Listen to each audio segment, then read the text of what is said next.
Príjemný večer, bolo 19:55, vysledujete televíziu TA3 a samozrejme tému dňa. 450 ľudí si vypočulo na Slovensku jedného z najvplyvnejších rečníkov a motivátorov sveta. Zaradili sa tak ku 4 miliónom ľudí na svete, ktorí už 2 dekády počúvajú rady konzultanta osobného rozvoja Briana Tracyho. Exkluzívny rozhovor o pravidlách úspechu s Brianom Tracym pripravila Andrea Vatkerty. Je niečo také ako výnimočný úspech a priemerný úspech? Každý z nás začína od nuly. Nikto neštartuje v živote s prívlastkom úspešný. Všetci sa šplháme po rebríku stále vyššie za svojimi cieľmi. Niektorí ľudia v tejto snahe vytrvajú celý život, iných to prestane baviť a nepracujú na sebe a svojich cieľoch. Jednoducho sa zastavia. Neexistujú však žiadne obmedzenia v tom, čo môžeme dosiahnuť. Je len na nás, koľko sa budeme snažiť a ako porastieme. Je nejaký špeciálny moment alebo okamih v živote človeka, kedy sa sám rozhodne, kým vlastne chce byť? Jedným z najdôležitejších momentov v mojom živote bolo zistenie, aké dôležité je stanoviť si životné ciele a jasné plány, ako ich dosiahnuť. Každý deň na svojom cieli pracujete a už len samotný fakt, že máte jasno v tom, o čo sa denne snažíte, zvýši pravdepodobnosť vášho úspechu 10-násobne. A takisto musíte tej myšlienke aj veriť. Začnite s tým, že si zodpoviete otázku, kto som a keby som sa mohol v živote usilovať o čokoľvek, čo by som chcel dosiahnuť. Spíšete si, o čo sa budete v živote snažiť, sformulujete si to do jasných cieľov a budete na tom pracovať denne. Vy sám ste príliš veľa lásky nedostali od svojej rodiny, takisto ste nevychodili strednú školu, vypadli ste zo školy, hneď ste začali pracovať, napriek tomu ste sa stali úspešným. Ako sa vám to podarilo? Well, this is a great question. Výborná otázka. Do určitého veku vás rodičia kontrolujú. Ako sa blížite k 18-ke, začnete robiť svoje vlastné rozhodnutia a preberáte zodpovednosť za to, či budete žiť úspešný a dobrý život. Ak sa zhostíte tejto zodpovednosti, navigujete svoj život. Ak ju nepreberiete, aj ako dospelí sa necháte unášať životom a bude ho kontrolovať niekto iný, nie vy. Čo bola najťažšia práca, ktorú ste vykonávali vo svojom živote? Dlhé roky som bol robotníkom. Pracoval som na farmách, na stavbách a neskôr na zámorských lodiach. Bola to ťažká manuálna práca. Keď som sa však stal podomovým predajcom, robil som ešte viac. Začínal som ráno o 8:00 a končil večer o 9:00. Klopal som denne ľuďom na dvere a predával som. Našťastie vždy som rád veľa pracoval a to je kľúč k úspechu. Úspešní ľudia majú radi ťažkú prácu, priemerní ľudia sa jej snažia vyhnúť. Podstatné je mať svoj vzor v živote. Ľudia sú prirodzene silne ovplyvňovaní správaním a výkonmi druhých. Študovaním príbehov úspešných ľudí som zistil, že keď boli mladí, čítali veľa o tom, ako uspeli iní úspešní ľudia. Stalo sa to súčasťou ich zmýšľania. Nasali, ako úspešní ľudia vystupujú, ako pracujú, je to ako magnet. Chceli byť viac, chceli dokázať viac v živote. Ako bojovať s lenivosťou? Zoberte si pravidlo 20/80. 20% ľudí si užíva úspech a výzvy, spodných 80% sa snaží prežiť. Je to pravda na celom svete. 20% populácie vie, že musí veľa a ťažko pracovať, aby dosiahli úspech. Pracujú priemerne 6 dní v týždni. Neúspešní ľudia sa neučia celý život. Pracujú maximum 5 dní v týždni a premrhajú 50% svojho času činnosťami, ktoré nepomáhajú im ani ostatným. Ak sa chcete dostať k tým 20% úspešných ľudí, musíte jednoducho robiť to, čo oni, a potom dosiahnete výsledky, ktoré majú úspešní ľudia. Ako vy vôbec definujete seba? Predávate svoje meno, svoju vlastnú značku? Ďalšie poznanie, ktoré ma výrazne posunulo v živote, bolo zistenie, že každý z nás pracuje pre seba. Každý z nás je podnikateľ s jediným zamestnancom a tým sme my sami. Má jeden produkt na predaj a to sú služby, ktoré my sami poskytujeme, alebo ak chcete, naša práca, ktorú pre niekoho vykonávame. Ak sa na seba pozriete ako na šéfa svojho biznisu, vašou úlohou je poskytnúť čo najkvalitnejšiu prácu za čo najlepšiu cenu. Znamená to, že neustále musíte zlepšovať svoje poskytované služby, svoju prácu, aby ste dosahovali stále vyššiu hodnotu. Toto je spôsob zmýšľania úspešných. Top 3% ľudí takto uvažujú o sebe aj o iných. Aj keď ste zamestnancom? Áno, najcennejšími zamestnancami sú ľudia, ktorí preberajú zodpovednosť. Vedia, že sú zodpovední za seba, za svoj výkon a chcú zodpovedať aj za svoje výsledky. Pristupujú k firme, pre ktorú pracujú, ako keby ju vlastnili. Mnoho zamestnaných ľudí si myslí, že nemôžu byť finančne nezávislí a naopak vy hlásate, že každý z nás v akejkoľvek profesii môže byť finančne nezávislý. Tak ako to máme spraviť? Môžete byť stále nezávislí a ponúkam vám spôsob. Bez ohľadu na to, v akej pozícii pracujete, robte stále viac, než za čo vám platia. Pracujte na sebe a na výsledkoch viac, než sa od vás očakáva a budete napredovať. Robia to všetci úspešní ľudia, úspech vám garantujem. Vy ste učili ľudí pozorovaním úspešných ľudí a zistili ste, že mimoriadne úspešní ľudia sa riadia podľa určitých rituálov. Môžete mi povedať tie, ktoré sú najdôležitejšie? Práve som dopísal knihu o zvykoch sebadisciplinovaných. Veľmi úspešní ľudia sú disciplinovanejší ako iní. Plánujú svoju prácu, vstávajú veľmi skoro ráno, sústreďujú sa výhradne na najvyššie priority a na ciele, ktoré ich privedú k hodnotným výsledkom. Tvrdo a disciplinovane robia viac a dlhšie ako priemerní ľudia. Disciplína je veľmi užitočný životný návyk. Chcela by som sa disciplíny dotknúť, pretože mnoho ľudí si myslí, že disciplína je niečo, s čím sa rodíme, alebo k čomu sme boli vychovávaní. Naopak, vy si myslíte, že disciplínu sa dá natrénovať. Mám pre vás otázku. Rodíme sa tak, že sa vieme bicyklovať, šoferovať auto, prípadne ovládame počítač. Toto sú všetko schopnosti, ktoré sa učíme. Môžete samého seba naučiť disciplíne alebo akejkoľvek inej schopnosti. Vaše možnosti učiť sa nové zručnosti sú nekonečné. Všetko závisí od vás. Sú však určité limity a to sú časové limity. Každý z nás má len k dispozícii niekoľko hodín do dňa a v tomto je svet a život veľmi férový. Vy ste absolútnym guru v time managemente. Čo by ste poradili našim divákom? Ako manažovať svoj čas tak, aby sme boli spokojní, harmonickí a vyrovnaní? Well, yes, this is a subject I have worked on for 30 years. Pracoval som na tomto probléme 30 rokov. Zistil som, že kvalita vášho života závisí od toho, ako riadite svoj čas. Nešťastní ľudia manažujú svoj čas hrozne. Úspešní a šťastní ľudia manažujú svoj čas dôsledne. Tu je riešenie. Najdôležitejšie na riadení času je určenie priorít. Rozhodnete sa, čo je prvoradé a menej podstatné, určite si priority. Kľúč k úspechu vedie cez zistenie, čo je najdôležitejšie pre váš úspech v tomto okamihu. Robte iba jednu vec naraz, a to tú najdôležitejšiu. Ak ste schopní to spraviť, zbavíte sa neduhov a docielite, čo chcete.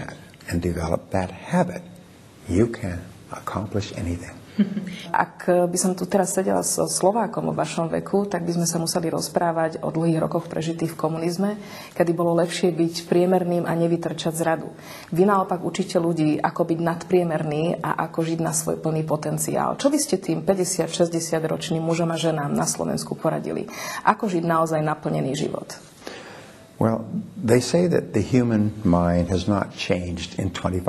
Verím, že ľudské myslenie sa nezmenilo za posledných 25 000 rokov. Už Aristoteles v antickom Grécku hlásal, že najdôležitejším cieľom v živote človeka je byť šťastný. A otázka znie, ako budem šťastný? A odpoveď je v skutku jednoduchá. Ak pracujete na naplnení cieľa, na ktorom vám veľmi záleží, napríklad pokojne aj na upratovaní vášho domu v sobotu, tak dosiahnutím výsledku získavate aj pocit šťastia. Keď vidíte, ako vám práca ide od ruky, neustále sa zlepšujete, napredujete k svojim cieľom, dodávam to sebadôveru a pocit šťastia. Každý človek je tvorcom svojho šťastia tak, že denne pracuje na naplnení svojich predstav a neustále sa zdokonaľuje. Znie to ako príbehy z koncentračných táborov. Ľudia, ktorí prežili holokaust, mali predsa svoje šťastné okamihy.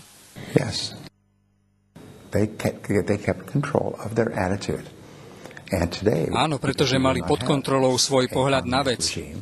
Vždy máme na výber. A dnes, keď už nežijete v komunizme, máte viac možností. Dívať sa na iné príležitosti, nové výzvy si vyžaduje nové zručnosti prežitia. Je také príslovie, ktoré hovorí o tom, že prednášame a učíme to, čo sa sami musíme učiť, takže aj vy sa ešte v time managemente stále učíte?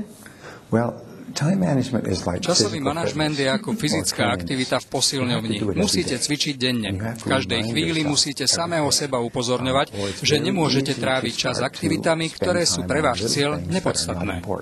Asi musí byť veľmi ťažké pre vaše 4 deti vyrastať s otcom, ktorý je natoľko disciplinovaný, ktorý tak prezieravo dokáže narábať so svojím časom a so svojou energiou. Podarilo sa vám ich naučiť všetkým týmto dovednostiam? Učil som sa rodičovstvu, keď som mal svoje prvé dieťa. Najhoršie, čo môžete ako rodič spraviť, je nútiť svoje dieťa robiť veci podľa vašich predstav.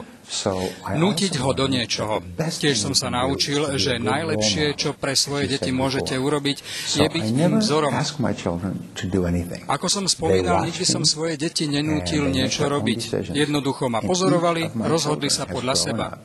Každé z mojich 4 detí vyrastalo tak, že boli schopní organizovať si svoje aktivity. Sú sebavedomí, optimistickí, len som sa snažil byť dobrým vzorom pre svoje deti. Kritizuje vás vaša manželka alebo deti, keď vidia, že nedržíte slovo a nesprávate sa tak, ako prednášate? Áno, samozrejme. Niekedy sa mi stane, že moje deti ma citujú z knížiek.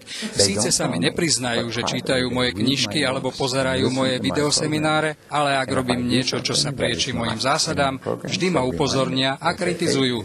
Hovoria mi, mal by si to robiť, ako je to v knižke. Sem tam ma dobehnú.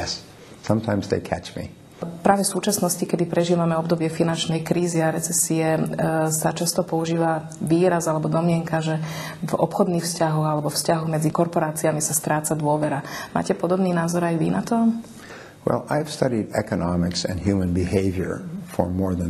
Študoval som ekonómiu a psychológiu viac ako 30 rokov. Zistil som, že spoločnou črtou všetkých ľudí je túžba mať viac. Chcú viac peňazí, chcú byť úspešnejší a to, čo ich brzdí, sú prekážky, ktoré si vytvoria vo svojej vlastnej hlave.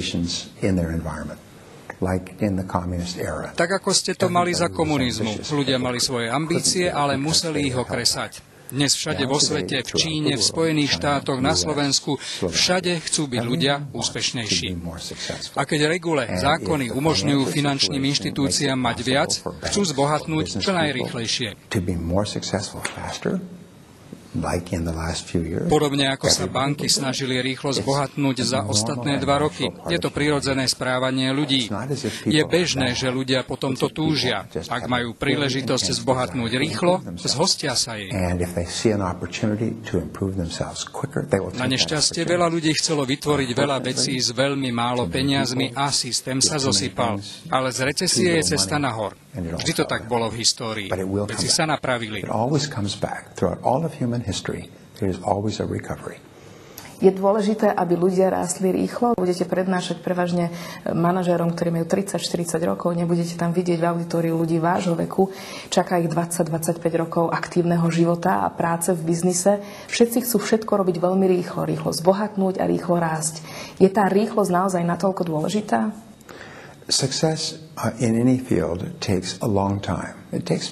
Dosiahnuť úspech v akejkoľvek oblasti trvá určitý čas. Je to proces, kedy rastiete, súťažíte. Osobne neverím na rýchly alebo ľahko dosiahnuteľný úspech. Pravda je však taká, že úspešní ľudia sú netrpezliví. Chcú napredovať rýchlo a to je dobré, lebo ich to núti byť akční. Obzrú sa späť na obdobie pred 10 rokmi, teší ich vedomie, že keby neboli netrpezliví, keď mali 20 rokov, dnes by neboli úspešnými. Pravda je totiž taká, že väčšina ľudí, takých 80%, sú leniví. Nič ich nemotivuje, nenapredujú a nebudú úspešní.